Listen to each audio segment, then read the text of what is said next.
Every day I'm hustling, every day I'm hustling, every day I'm hustling. Whoo, whoo. So no. I don't know, it just came up and I was like, wait, that's a great, like, every day I'm hustling. Like, it remind me of, like, why I do the thing I do, why I keep uploading videos, why I try to do more. Because the thing that we want most in life, the good thing in life, is about hustling, or not hustling in the good way. It's about hustle, but in the bad way, too many people don't hustle.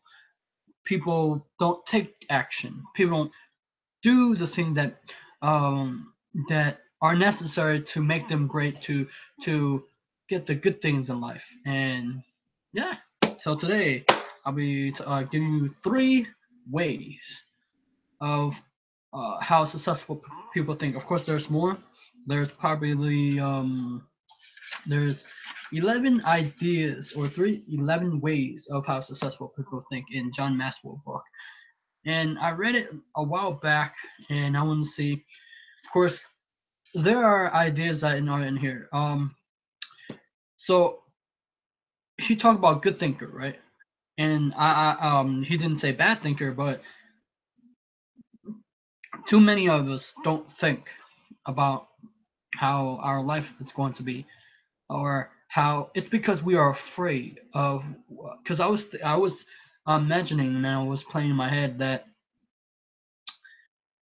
the reason why people don't change their life or change their thinking and change the way to see things is because it's scary. It's because they rather be content and be comfortable of knowing what they know, what they already know inside their head. If I say something that they don't like or disagree, it's because in some way, shape, or form, it's destroying the illusion that I could be right right now.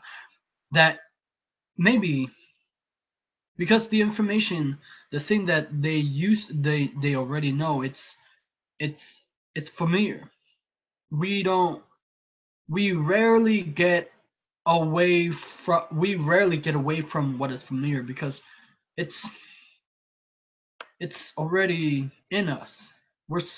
We've been exposed to that, um uh the what we already know.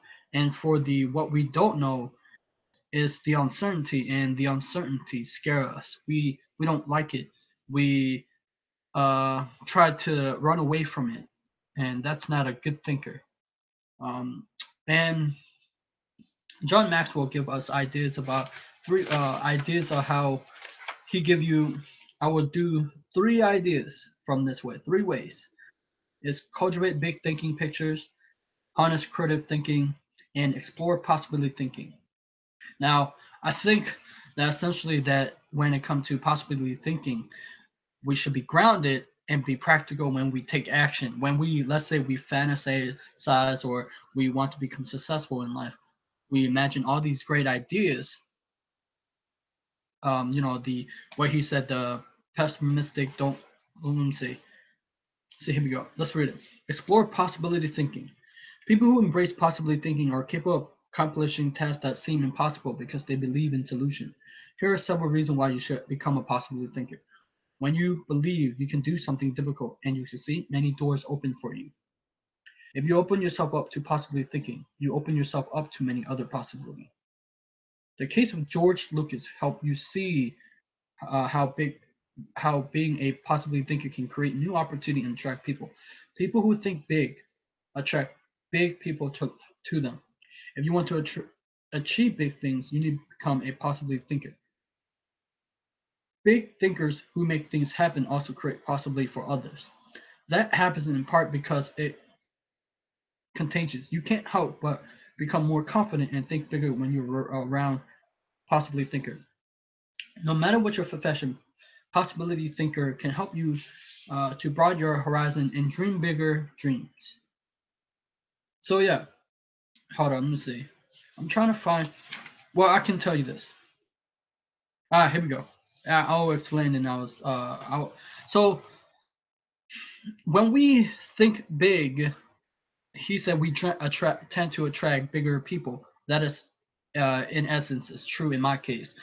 Whenever time I think not inside the box, but develop a very large possibility that it could happen, what happened? It draws the bigger people into play and support me in my dream, and that can happen the same as you. We need to be grounded, but we need to think like the thing that we want to do may seem impossible for now. It's because we not have experienced it. When we experience the thing that seemed impossible, we finally say that wasn't so impossible. That was easy, but it wasn't. And the more that you went through the harder stuff, the more it's easier and get easier and faster, right? And if you're a naturally positive person who already embraced positive thinking, then you're already uh, tracking with me. However, some people, rather than being optimistic, are naturally negative or cynical. They believe that positive thinkers are naive or foolish. If your thinking runs towards pessimism, let me ask you a question. How many highly successful people do you know who are continuously negative? How many impossibly thinker are you acquainted with who achieve big things? None. People with an "it can't be done" mindset have two choices. They can expect the worst and continually experience it, or they can change their thinking. As corny as sound, the power of positive thinking goes a long way. So determination and positive thinking combined with talent, combined with knowing your craft. That may sound like a naive point of view, but sometimes it worked for me and it worked for all my friends. So I come to believe it. Um, I remember Will Smith. I think I said this in my video that now talent you not have naturally. That's what he said. Skills is by developing to hours by being on your craft or skills. They said it take 10,000 hours to build your skills. Um, I think it would be a waste if you have people keep saying you're talented or stuff like that because you won't try anything new. For those who are not successful, I think that don't hate on these people just because they're successful. I realize between you being jealous and being hatred is because they did the thing that you wish you did, right? But the thing is, they had the guts and the courage to did the thing that you didn't do. So might as well accept that and be honest with yourself. That's why a lot of people hate on a lot of stuff because they wish they did that thing. But they don't realize that instead of being jealous or hate on successful people, they could have been doing the same thing, but they don't have the courage to do it. They don't have the courage to step up and say, you know what, I'm gonna do it, no matter what happen is going to happen to me. I'm gonna succeed, no matter what. So yeah, that's the. All right, so I'm gonna give you another one. Oh, but I do. Hold on. I'm gonna go to the beginning because I like what he says. Good thinkers are always in demand. A person who knows how many knows how may know how may always have a job, but the person who know why will always be his boss. Good thinkers solve problems. They never lack ideas. They can build organization. They can always have hope for the better future. And then he give you a couple ideas. Here we go. Sadly, if you change your thinking, you can change your life. Good thinking can do many things for you: generate revenue, solve problems, and create opportunity. It can take you to a whole new level. Personally and professionally, it can change your life. Sadly, change in thinking doesn't happen on its own. Good ideas rarely go out and find someone. If you want to find a good idea, you must search for it. If you want to become a better thinker, you need to work at it. And once you become a better thinker, the good ideas keep coming. In fact, the amount of good idea thinking you can do at any time depend primarily on the amount of good thinking you've already done. When you hear someone say, "Now this is just off the top of my head," expect danger. The only people who would believe thinking is easy are those who don't habitually engage in it. Nobel Prize winning physicist Albert Einstein,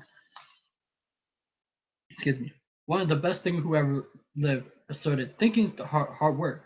That's why so few do it, because thinking is so difficult. You want to use anything you can to help you improve the process. Now, like I said, there are bad thinker.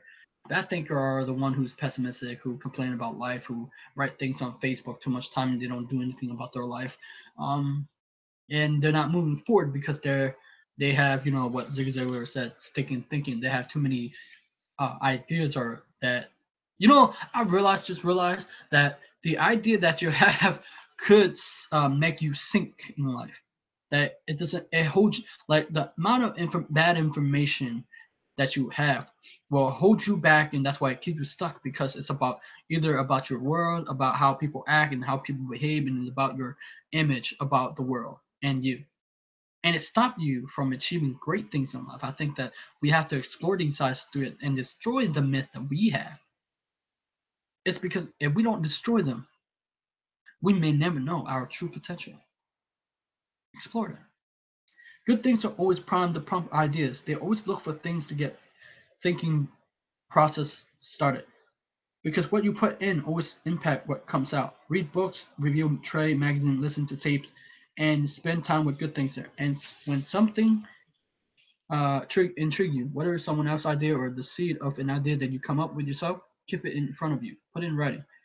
Keep it where in your favorite thinking place to stimulate your thinking. I'm trying to. I like this one. One good idea does not make a good life. The people who have one good thought and try to write it out for an entire career often are unhappy or destitute. They are the one who hit. They are the one-hit wonder, the one-book authors, the one-message speaker, the one-time investor who spend their life struggling to protect or promote their single idea. Success comes to those who have an entire mountain of gold that continually mine, not those who find one nugget and try to live on it for 50 years.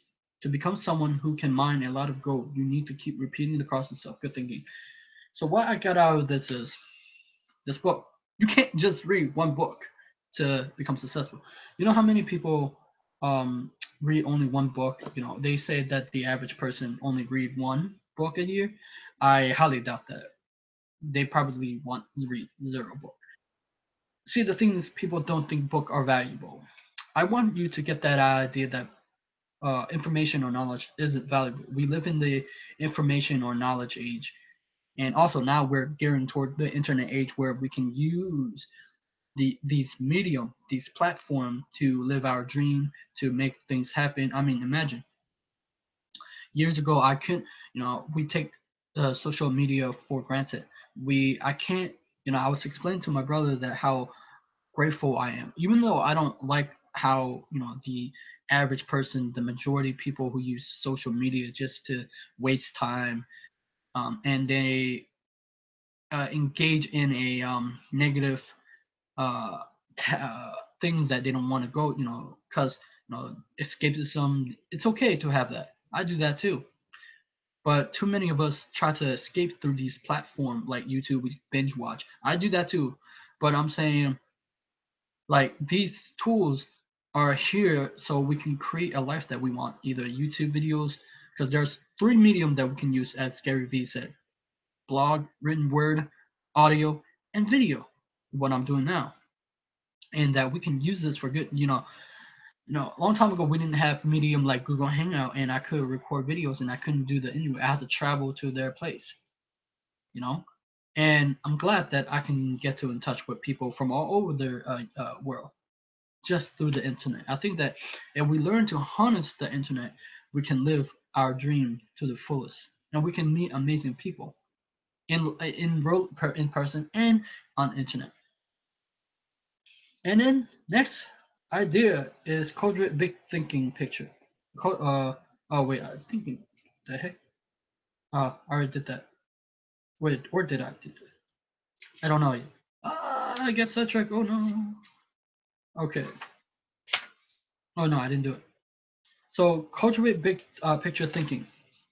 Big picture thinking are never satisfied with what they already know. They always visiting new place, reading new books, meeting new people, learning new skills, and because of that practice, they often are be able to connect the unconnected. They are lifelong learners. You know what I realized through reading all these books? I can connect with some of the people that I can relate. If they learn this subject, they like this subject, I can relate and connect with them, and they like me because I'm interested in them, not the other way around where I try to impress the person. You want to be impressed by the person, not you impress them. And as you impressed by them, they'll be impressed by you. And an excellent way to broaden your experience is to listen to someone who has expertise in an area where you don't. I search for just opportunity. When you meet people, it's good to have an agenda so you can learn. It's a great way to partner with people who can do things you can't. Big picture thinker recognize that they don't know a lot of things. They frequently ask penetrating questions to enlarge their understanding and thinking. If you want to become a better picture uh, thinker, then become a good listener. And also ask a lot of questions. Don't be afraid to ask a lot of questions. I'm not. When I have a problem that I want to solve or that is nagging me, I'll ask a question. I'll ask myself a question. I don't care. I'll ask anyone. I will, well, not, yeah, I usually do that. I'll ask anyone and I want their reaction and stuff like that. And then, I don't know if I did this. Cultivate, harness a creative thinking. Okay, harness the creative thinking. Here we go. Creativity is pure gold. No matter what you do for a living, I can't. And author of the Five Face of Genius assert the most valuable resources you bring to your work and to your firm is your creativity. More than what you get done, more than the role you play, more than your title, more than your output, is your ideas that matters. Despite the point of a person's ability to think with creativity, few people seem to possess the skill and abundance. If you're not as creative as you would like to be, you can change your way of thinking. Creative thinking isn't necessarily original thinking. Consistent of other thoughts discovered along the way. Even the great artists, whom we consider highly original, learn from their masters, modeled their work on that of others, and brought together a host of ideas and style to create their own work. See, the point that I was creating a point in the yesterday video was that you can learn from them and then you can alchemate them into your own personal personality. Like the idea maybe from Bob Proctor, we pick out Gary Vee and stuff like that. We can alchemate into us, but we shouldn't change who our who we are, but we can change who we want to be. Study art, and you will see threads that run through the work of all artists and artistic movement, connecting to other artists who want before them. Highly creative people are dedicated to ideas. They don't rely on their talent alone. They rely on their discipline. Their imagination is like the second skin. They know how to manipulate it to fullest. Creativity is having ideas, lots of them. You will have ideas only if you value ideas. I yet to meet a creative thinker who love uh, option. Exploring a multitude of possibilities help you simulate the imagination, and imagination is crucial to creativity. As Albert Einstein put it, imagination is more than knowledge. So I like imagination because it's taking something that is impossible, invisible, intangible that you cannot see, only only to those who is to the beholder they can see. They can create anything beautiful, and then they can alchemy and turn it into their life work, and it can transform them. Now, if you if you don't have the imagination, it takes a while because we've been conditioned to not use our imagination. Our imagination can bring the the so the imaginations are whatever we want it to be, we can make, and that in order to do that, we must take the imagination and bring it to reality by creating we by taking action. So what I mean by that is that the imagination, it's not hard to use, but you have to be constantly use it, and that the imagination is not thinking outside the box, but it's like, how do I explain? It's like it's like a blank page, but you can create anything you want it, and you like. For me, let's say if I want to create a face, I don't have to think. I just well, I already have the basic shape for the face, and I can draw the eyes or the hair. But essentially, it's in my head. It's imagination, and I pull it out and put it in the physical realm. And so many of the time, we lose this imagination, and that the imagination give us the ability to overcome obstacle because we can imagine greater things, good things happen in our life, and we can move forward with that. and create imagination where we want to live or whom we want to meet or do great things. So that's pretty much it. I like that book. I highly recommend your Oh yeah, and the more ideas you should gather more knowledge and ideas and information, because I give you the raw material to get create a world of possibilities in the world of imagination, because these imagination give these ideas are fill uh, fill the imagination more greater, and then your mind expand to a world where you can do the thing, even though it may be impossible. So that's pretty much it. Good book. I'll see you maybe today, and I maybe create another video. And I hope that you enjoy this video, and I'll see you next later. Bye bye. Oh, subscribe to my channel, like my video, and I'll see you. Bye bye.